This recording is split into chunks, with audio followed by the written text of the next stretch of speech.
જે વ્યક્તિનું મોત થઈ ગયું હોય તેની અંતિમ વિધિ થઈ તેના પણ વર્ષો વીતી ગયા હોય અને તે વ્યક્તિ સ્મશાનમાંથી પાછો આવીને કરોડો રૂપિયાની જમીનોના દસ્તાવેજ કરી નાખે તો આ સવાલ એટલા માટે થઈ રહ્યો છે કે આ ગુજરાત છે અને આવી ઘટના અહીંયા બનતી રહે છે અને આવી જ ઘટના બની છે સાબરકાંઠામાં.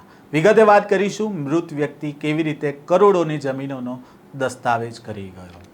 વૈષ્ણવજન તો તેને કહીએ જે પીડ પરાઈ જાનાને રે. નમસ્કાર, નવજીવન ન્યૂઝમાં આપનું સ્વાગત છે. હું છું જયંત દાફડા.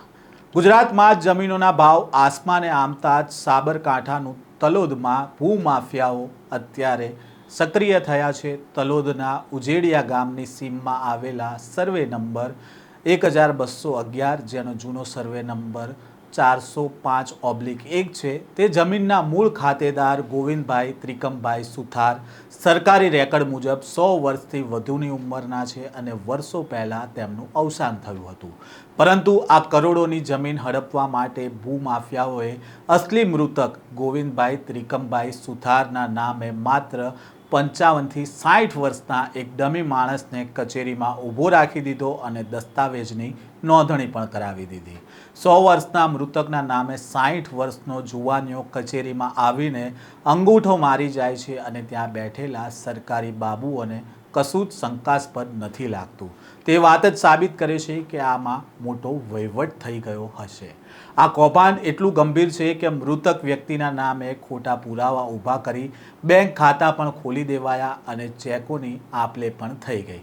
પહેલાં તો આ ઘટનાને લઈને અધિકારીઓએ શું બચાવ કર્યો છે તે પણ સાંભળો. એ વ્યક્તિ ખોટો આવી ગયેલો છે. વેચનાર જે આપવા આવ્યા હતા એ વ્યક્તિ ખોટો છે એની રજૂઆત મળી.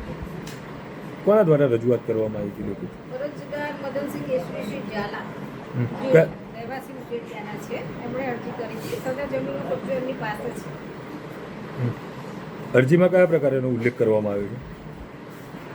આ જમીન અમને વેચેલી છે વર્ષો પહેલા. ખાલી કાયદાની અજાણતાને લીધે એમણે એમના નામ નહોતા ચડાયેલા ઉતારામાં.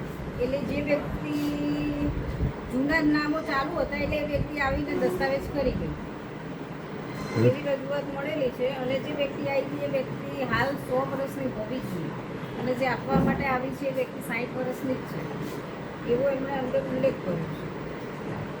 કોને વેચાણ આપનાર કોણ છે ને લેનાર કોણ છે? કયા સમયે દસ્તાવેજ થયેલા છે? કયા જૂના દસ્તાવેજ? આ જે દસ્તાવેજ થયા નવા દસ્તાવેજ કઈ તારીખોમાં થયેલા છે? કઈ તારીખોમાં એક જ દસ્તાવેજ થયેલો છે. પહેલા 625 27 2 26 એક જ દસ્તાવેજ થયેલો છે. વેચાણ આપનાર કોણ છે ને લેનાર કોણ છે?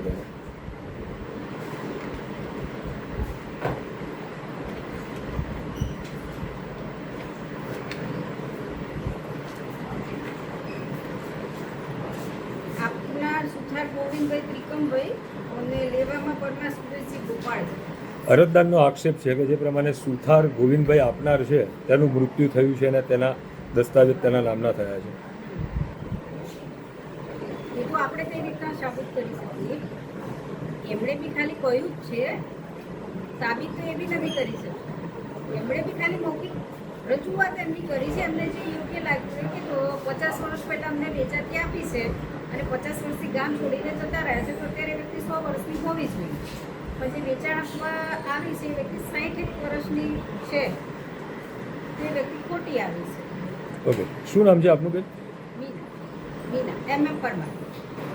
આ આખું કૌભાંડ ત્યારે છતું થયું જ્યારે તેમના સ્વજનોને ખબર પડી અને કાગળ પર તેમના સ્વર્ગસ્થ ગોવિંદભાઈને જીવતા કરી અને કરોડોની જમીન કોઈના નામે કરી નાખવામાં આવી. તાત્કાલિક મામલતદાર કચેરીમાં લેખિત અરજી કરી અને પુરાવા રજૂ કરવામાં આવ્યા. પરંતુ આ કૌભાંડ સામે આવ્યા બાદ તલોદના સબ રજિસ્ટ્રાર મીના પરમારની ભૂમિકા અત્યારે શંકાસ્પદ ઊભી થઈ છે. પોતાની ખુરશી બચાવવા માટે તેઓ એવો લુલવ બચાવ કરી રહ્યા છે કે અમારી પાસે જે માણસ આવ્યો હતો એણે સહી નથી કરી, એણે અંગૂઠો માર્યો હતો અને અમારી ફરજ માત્ર દસ્તાવેજ નોંધણી કરવાની છે. માણસ સાચો છે કે ખોટો તે જોવાનું કામ અમારું નથી.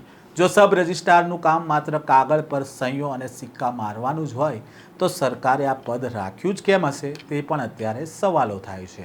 અને જો કાયદાની વાત કરીએ તો કાયદાની કલમ 34 અને 35 સ્પષ્ટ કહે છે, જો સબ રજિસ્ટ્રારને હાજર થયેલી વ્યક્તિની ઓળખ અંગે જરાય પણ શંકા જાય તો તેઓ દસ્તાવેજ રોકી શકે છે અને ત્યારબાદ તેની ખરાઈ પણ કરી શકે છે. તો પછી મીના પરમારે મૃતક ગોવિંદભાઈ ત્રિકમભાઈના નામે 60 વર્ષનો જુવાનિયો જેણે ત્યાં આવીને અંગૂઠો મારી દીધો તેનો દસ્તાવેજ કેમ તેમણે કરી દીધો તેને લઈને પણ અત્યારે સવાલો ઊભા થઈ રહ્યા છે. શું એક આ ભૂલ હતી કે પછી કરોડો રૂપિયાની કથિત ટેબલ નીચે થયેલા વહીવટની કમાલ હતી તેને લઈને પણ સવાલો ઊભા થઈ રહ્યા છે.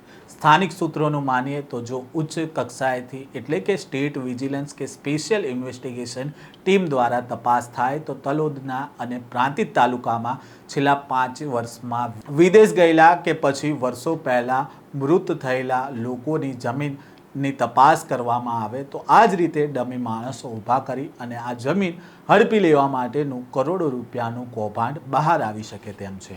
હવે આ મામલાને લઈને તપાસ થશે કે કેમ તે તો હવે જોવું રહ્યું. આ પ્રકારના સમાચાર અહેવાલ સાથે ફરી મળીશું. નવજીવન ન્યૂઝ સાથે જોડાયેલા રહેજો.